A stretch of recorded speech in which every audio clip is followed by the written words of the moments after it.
Umbral Horror. I have not seen these cards yet. I don't even know what the Umbral Horror archetype is about, to be honest with you. I have no idea what Umbral Horror is about, but they got support, and I've been told that I'm not gonna like these. I don't know why. I don't know why, but I've been told that I'm not gonna like these. They do have a sick-looking overframe, to be fair. I'll give him that. That card looks cool. But okay. Chaos, XYZ, Hope, Emperor, Dragon, Chaos, Berry, and Dragon. Okay, I'm not gonna like it. I already know that. Rank 7, Dark Dragon, XYZ. 3+ level 7s. You can also exceed summon this card by using one number C monster you control with a number between 101 and 107 in its name. Gains 1,000 attack for each material. Your opponent cannot add cards from the deck to the hand while this card has a number C monster as material, except by drawing them. Okay, dude. Hey, card designer, make sure the card is good, but don't be too creative with it. Don't be too creative with making the card good. So just slap a floodgate effect on it. Once per turn, detach a material from this card. Attach the top 2 cards of your opponent's deck to this card. Oh, awesome. Cool. Yeah. Shining Umbral Horror. Level 4 Light Fiend effect monster. 0 attack, 2000 defense. Oh, Light Fiend. Let's go. You can only use the first and second effect of this card's name each once per turn. If you normal or special summon an Umbral Horror monster and or a Masquerade XYZ monster, you can special summon this card from your hand, and if you do, draw 1 card. Then if you drew an Umbral Horror, you can special summon it. Special this turn, draw a card. Okay, that's a pretty good extender, to be honest with you. Special from hand, draw a card. That's pretty good. This card can be treated as 2 materials for the exceed summon of a number monster that requires 3 or more materials. Okay. V Umbral Horror, level 4 Dark Spellcaster. You can only use the first and second effect once per turn. If this card's normal or special, you can add an Umbral Horror from your deck to your hand. You can banish this card from your grave, then target a Masquerade XYZ you control, special summon from your extra deck a number monster that is 1 rank higher by using it as material. Okay, so this is a starter and a rank up. Okay. Gorgonic Umbral Horror. You can only use the first and third effect of this card's name each once per turn. If you control no monsters or all monsters you control are Umbral Horror monsters, you can special summon this card from your hand. If you do, add a non-rock Umbral Horror from your deck to your hand. Okay. Cannot special from the extra deck except numbers. This card can be treated as 2 materials. Okay. These cards are pretty custom so far. The only thing that I don't know yet is what they are ending on. But in terms of just raw engine quality, these cards are all pretty good. I mean, I guess I have an idea of what they're trying to end on, and this card is Colossus. So, alright. But, I mean, just so far, the engine is pretty good. They even have an FTK. Also awesome. 1000 Umbral Horror, level 4 Dark Fiend. You only use the first and second effect once per turn each. Quick effect, send this card from your hand or field to the graveyard. Place 1/7 Barians from your hand or deck in the field zone. Also, can't special from the extra deck until of the end of next turn except XYZs. If an XYZ is special summoned while this card's in your grave, special summon this card. Also, you take no damage from card effects for the rest of this turn. Number 104, Masquerade Retrain. Okay, Masquerade Vein. Level 4 Light Spellcaster. 3 level 4s. Only use the second effect once per turn. Detach a material from this card. Add a Barian spell trap from your deck to your hand. Okay, this is going to do no good. A monster exceeds summoned by using this card on the field gains this effect. If it's exceed summoned, activate this effect. Your opponent can banish 4 monsters with different attributes and 1 spell from their deck. If they do not, you banish the top 10 cards of their deck. Okay, this to me feels like they just wanted a new version of Masquerade that you can just use to rank up into the other things, right? Because old Masquerade doesn't really do anything when you're going first. So it's like, okay, we need to give people a reason to summon a Masquerade going first. So, yeah. I mean, this is a very, very annoying effect for a card to have, of course, because it's just going to randomly hit some decks really hard and other decks are not going to care at all. And other decks are even going to be happy about this sometimes, I guess. Think about the Dragon Rulers. Dude, oh my god. Imagine your opponent summoned this when you're playing Dragon Rulers. That'd be awesome. That would be awesome. This is annoying, but runic cards are fine. I mean, the banishing of the runic cards is the most annoying the most annoying part about them. But yes, tip banishing 1 card is different than this card banishing 10. Yes, there is a difference between 1 and 10 cards. I mean, some decks are not going to have a problem with this, especially when they play hand traps. They're going to banish like Ash, Fuba, Purulia, whatever, and any spell, and then nothing is going to happen, right? So that's fine, I guess. But in other cases, when let's say you're playing, like for example, Branded. Does Branded even have 4 attributes right now? If you're not changing your deck specifically, I guess if you're playing Fuba and Ash in your Branded deck, you have 4 attributes, and then you banish like Mercurier. And then you get a free plus, and that's kind of nice for you.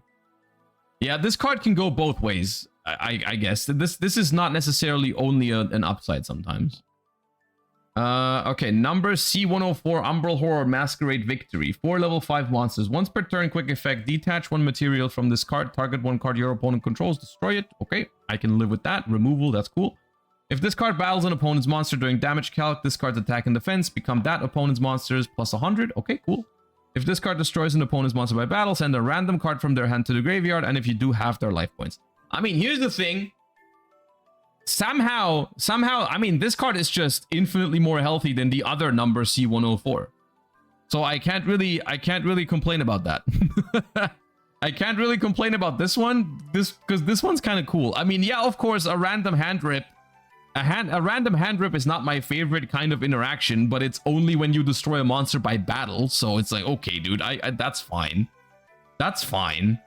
If it's not happening when my opponent is going first and hand ripping me, that's okay. If they have to kill something by battle to do it, I'm okay with that.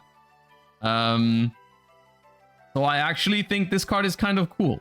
I think as a result, though, of it being kind of cool and the older one just being basically strictly better, I think people are probably just going to play the old one, right? Like with the rank ups thing from this one, you can just summon the other one. You don't have to summon the new one. So people are just going to summon the old one, right? Why not both? I mean, yeah, maybe. So, okay, just for my clarification. So is Umbral Horror literally just Onomat, but for Masquerade instead of Utopia?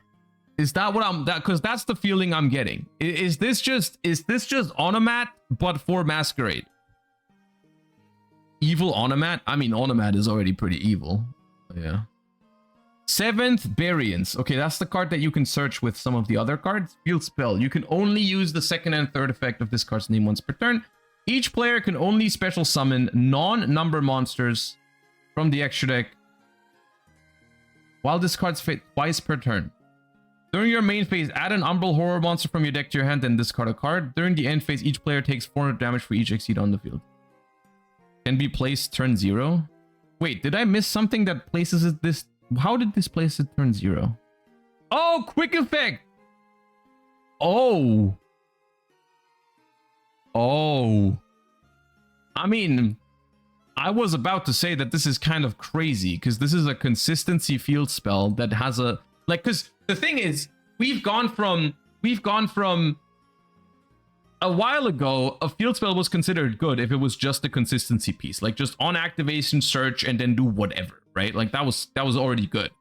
They started adding more and more bonus effects to them over time, where like, okay, now it's also you get a significant attack boost, or if you do something else, you can pop a card, like with Pearl Rhino. And that was already considered really, really good. And now we're going to, here's a field spell that gives you consistency. You do have to discard a card, to be fair, but then you also get this is once per turn, not just on activation, right? It's not, this is basically, a starter, but also provides guaranteed follow-up because you're going to have an engine card in hand next turn. And then small little bonus, your opponent can only do 2 extra deck summons. Which is, I did the math in my head right now. Believe it or not, 2 is not a lot. So, yeah. Okay. And there's a card that places it turn 0. So, yeah.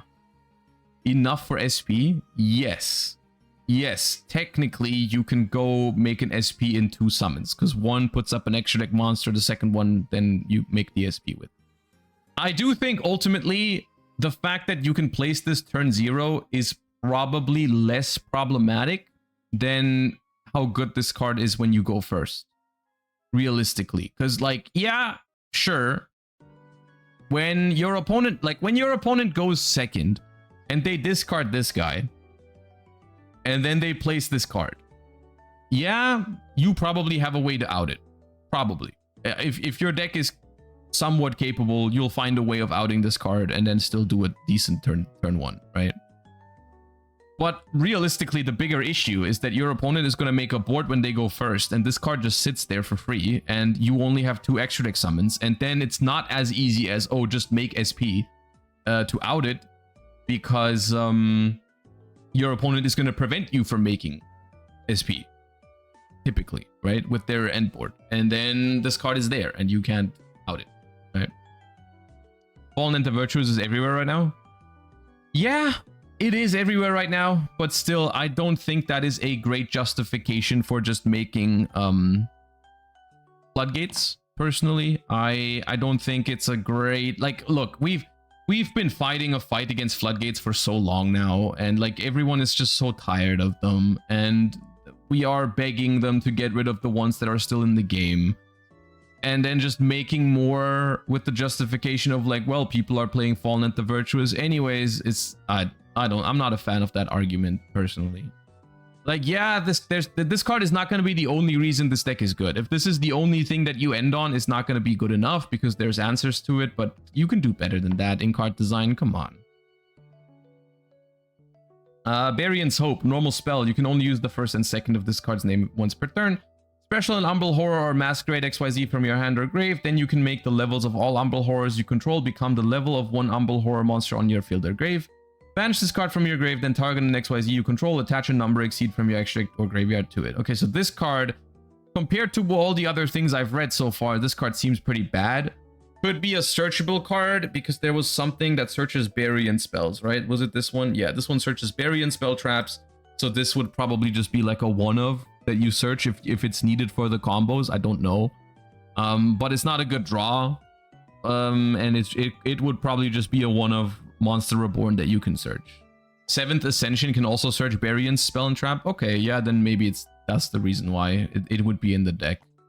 Bury and Seal. Oh yeah, a counter trap. Yes, I was already worried they weren't gonna have a counter trap. You can only use one of the first and second effect of this card's name per turn, and only once that turn. When your opponent activates a spell, trap, or monster effect, and you control an XYZ, a CXYZ monster or a number C monster with a number between 101 and 107, negate the activation, then you can detach a monster from either field or grave to your XYZ monster.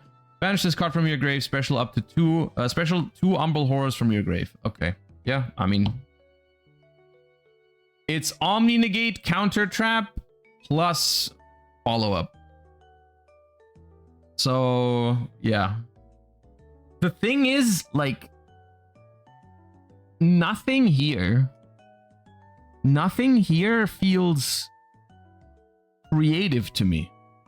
Is that just me? Because to me this just feels like cards we've already had, which is I guess simultaneously a good and a bad thing. Because from what I'm seeing here, like, yeah, I don't love the design on these cards. I don't love the design on these cards, but are they really better than Onomat cards? Because to me they read like the same thing. It's just like, oh, level 4 summons level 4, searches level 4, summons level 4, banish from grave, summon level 4, make level 4, lock into XYZs.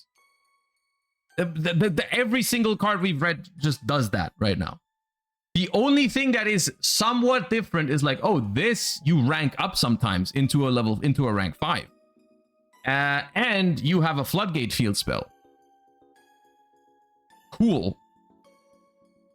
And so, yeah. So I guess the good news, at the end, your end board piece is Colossus. You have Colossus and only 2 extra deck summons allowed. And you have Omni Negate Trap. It just feels like it feels very uninspired. Or like, and the thing is, like, a lot of the anime decks from the Zexal era, it often feels like this to me. Like, it just, I don't know. I don't even know what else I would be expecting from them to do, honestly. But it just feels weird. Like, yeah, sharks is the same thing, but water. Onomat is the same thing, but everything has weird names. Yeah. So I don't really know. Heraldic, yeah. I don't know, but at the same time, I don't think this is anything crazy, right? Like, I don't think this is like significantly better than these other decks. I feel nothing. I feel nothing when I see these cards. But this is obviously not for me, this archetype. So it's kind of whatever.